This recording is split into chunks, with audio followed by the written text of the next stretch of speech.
Merci, gloire au Saint-Esprit de Dieu. Alléluia. Chers amis, bien-aimés dans le Seigneur, que la paix et la grâce de Dieu vous soient multipliées. Et aujourd'hui, nous sommes avec vous encore. Et comme nous l'avons annoncé déjà, et dans les premiers réels que nous vous avons envoyés, et nous vous avons annoncé que nous serions avec vous et presque chaque semaine. Alors une fois, bien 2 fois par semaine, selon que et le Seigneur nous l'aura permis, parce que il y a un problème de réseau dans nos zones. Donc, on est bien obligé parfois de ne pas pouvoir être régulier dans les envois. Mais quand même, le Seigneur a tenu bon de nous faciliter aujourd'hui pour que nous puissions vous envoyer ce réel et que Ministère Lumière et Vérité puisse entrer chez vous et que vous puissiez entendre et nous puissions, nous autres, avec vous, d'un commun accord, partager et la lumière de la vérité. Parce que la vérité, c'est la lumière. La vérité nous éloigne des ténèbres, puisque la vérité, c'est la lumière. Et Dieu dit que la lumière soit et la lumière fut. Amen, alléluia. Et nous sommes à lumière, vérité, pour pouvoir vivre et que vous et moi, nous puissions vivre dans la lumière totale de la vérité, car seule la vérité affranchit. Et vraiment, c'est une vraie liberté, l'affranchissement de la vérité.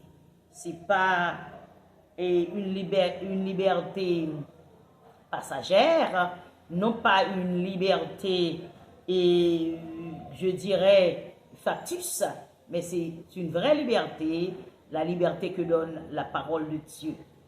Amen. Et justement,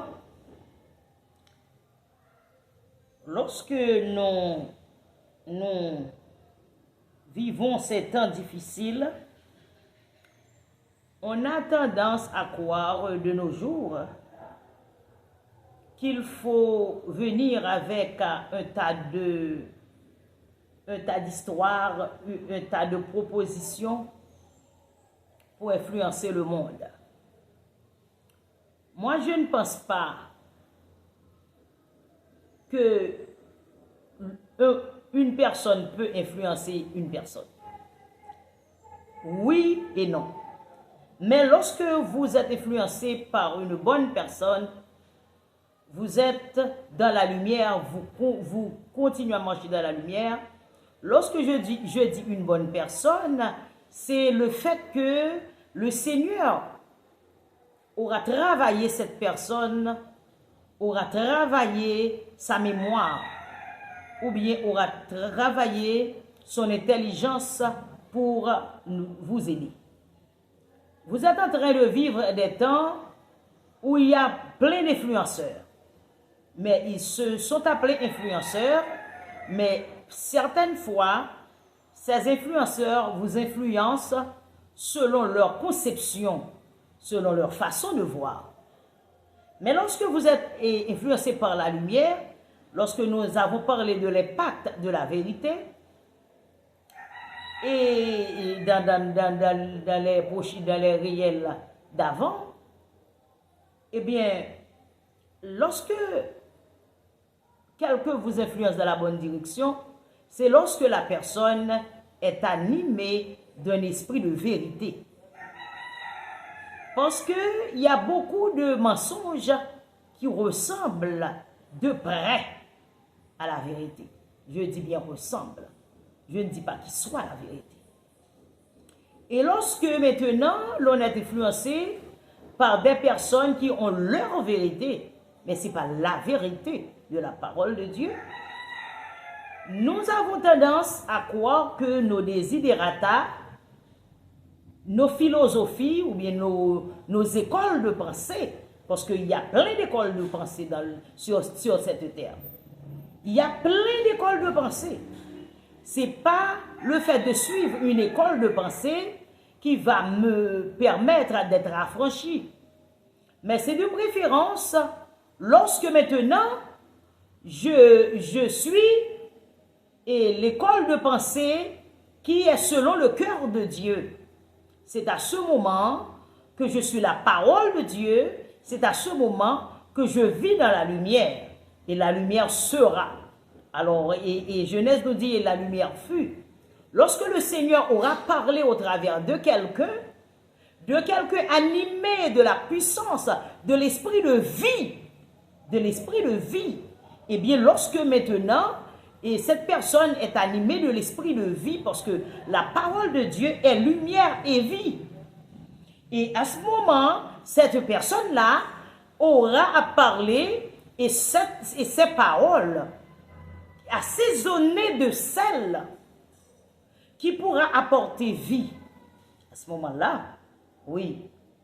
Et nous pourrons dire certainement, assurément, que maintenant, puisqu'on est dans la vérité, on est en train de parler selon le cœur de Dieu.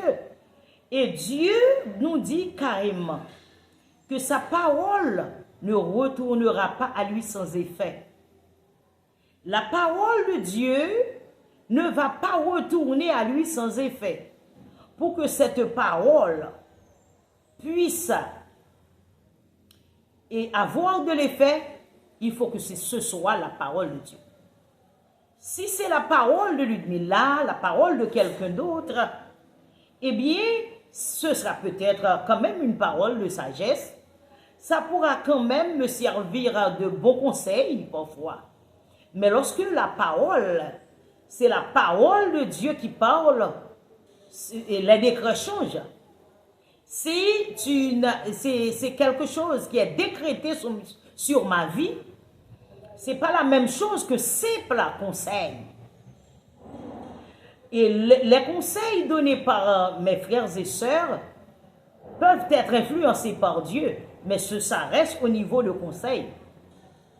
Mais lorsque maintenant le Saint-Esprit me parle, ce n'est pas un simple conseil. C'est le mot de Dieu, c'est le mot divin. Et puisque c'est le mot de Dieu, c'est le mot divin, il faut que je m'aligne à cette parole afin que je sois vainqueur. Pour que j'entre dans la réalité de ma victoire. Pour que je puisse vaincre quelles que soient les forces du malin ou bien quelle que soit autre force qui se trouve sur terre, eh bien, il faudra que maintenant, moi, je m'aligne à la parole de Dieu. Parce que c'est la parole de Dieu qui ne retourne pas à lui sans effet. Est-ce pourquoi même dans nos prières, il faut que nos prières soient alimentées par des prières intelligentes, bien sûr, mais qui soient dirigées, alimentées par la source de l'Esprit, du Saint-Esprit de Dieu. Et à ce moment, j'aurai des prières intelligentes qui correspondent aux besoins du royaume, qui correspondent au plan du royaume. Maintenant, est-ce que vous et moi, nous allons pouvoir disséquer l'importance de la vérité lorsque maintenant on vit par la chair? Lorsque vous vivez par la chair, vous allez avoir des barrières, des voiles pour comprendre la vérité. Lorsque vous êtes dans la chair, il faut savoir interpréter les voix de la chair et les voix de l'esprit, ça veut dire les voix de Dieu. Les voix de l'esprit, lorsque je dis les voix, ça veut dire les paroles de l'esprit. La dictée du Saint-Esprit. Et lorsque nous sommes vraiment connectés à cette vérité, il y aura aussi de bonnes connexions humaines. De bonnes connexions qui se feront dans le corps de Christ, dans le ministère du Seigneur, et chacun aura à manifester son ministère, aura à réaliser son ministère de la complétude de l'Esprit de Dieu, de la complétude du Tout-Puissant. Lorsque je parle de complétude, il y a certaines fois que nous parlons d'accomplissement et nous voyons certaines personnes de nos jours parler d'élévation. Il y a souvent des gens qui disent « Dieu va m'élever, Dieu va m'élever ». Mais cette élévation, c'est une élévation qui vient des désirs du cœur de la personne. Ce sont des élévations que la personne réclame juste pour se faire voir, juste pour le show-off, juste pour asseoir son hégémonie sur d'autres personnes et pouvoir même devenir des tyrans, pratiquer une sorte de tyrannie. Nous voyons des serviteurs, beaucoup de serviteurs et de servantes de Dieu qui sont arrivés justement dans la phase des tyrannies. Mais attention, la complétude de l'esprit, c'est lorsque vous accomplissez ce que le Seigneur a planifié pour votre vie. Mais ce n'est pas dans le but de vous faire voir, dans le but de vous élever d'une façon à ce que vous tyrannisez les autres, ou bien vous minimisez les autres, mais de préférence, c'est une élévation qui va se faire selon la position que le royaume veut que vous accomplissiez là maintenant. Le Seigneur veut quelque chose de vous. Le Seigneur vous a prédestiné pour un ministère, un appel quelconque. Eh bien maintenant, il va falloir rester dans la ligne du Saint-Esprit. Il va falloir rester dans la ligne de la vérité. Et maintenant, le Seigneur va accomplir tout ce qu'il voudra pour le royaume. Par toi-même, par moi-même, par nous autres chrétiens qui seront soumis à sa volonté et à sa parole. Il n'y a pas une question d'élévation pour satisfaire la gloire d'un homme. On a souvent tendance à demander une élévation pour satisfaire la gloire d'un homme. Mais le Seigneur nous appelle non pour satisfaire notre chair, non pour satisfaire notre gloire, mais bien entendu pour accomplir ce qui a été prédestiné pour notre vie, que nous devons accomplir sur terre. C'est le but même de notre vie, c'est le but même de notre naissance et de notre vie sur cette terre.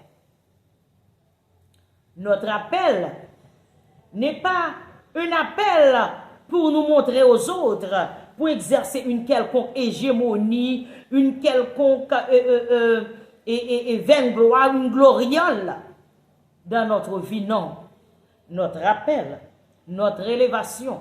Et cette élévation-là que nous réclamons, on va en parler dans d'autres réels. Mais laissez-moi vous dire que là maintenant, il faut que vous fassiez cet effort-là, de ne plus vous voir vous-même, que vous renonciez à vous-même et que vous mettiez le royaume de Dieu et sa justice à l'avant-garde. C'est le royaume de Dieu et sa justice. Vous aurez peut-être quelques gloires à servir le Seigneur, assurément. Vous aurez peut-être des gens à vous aimer, à vous élever même et à parler de vous. Mais ça ne vous regarde pas. L'important, c'est de plaire au royaume de Dieu. C'est d'accomplir le royaume de Dieu et sa justice sur cette terre. Le motif principal, le parfait bonheur, c'est de mettre tout notre être au pied du Seigneur. Et comme disait Jésus à ses disciples lorsqu'il était en train de parler, après qu'il ait fini de parler avec la femme samaritaine, ses disciples sont venus et Jésus de leur dire et ma nourriture est de faire la volonté de celui qui m'a envoyé. Maintenant, nous autres, nous cherchons notre nourriture, mais nous oublions la volonté de celui qui nous a envoyés.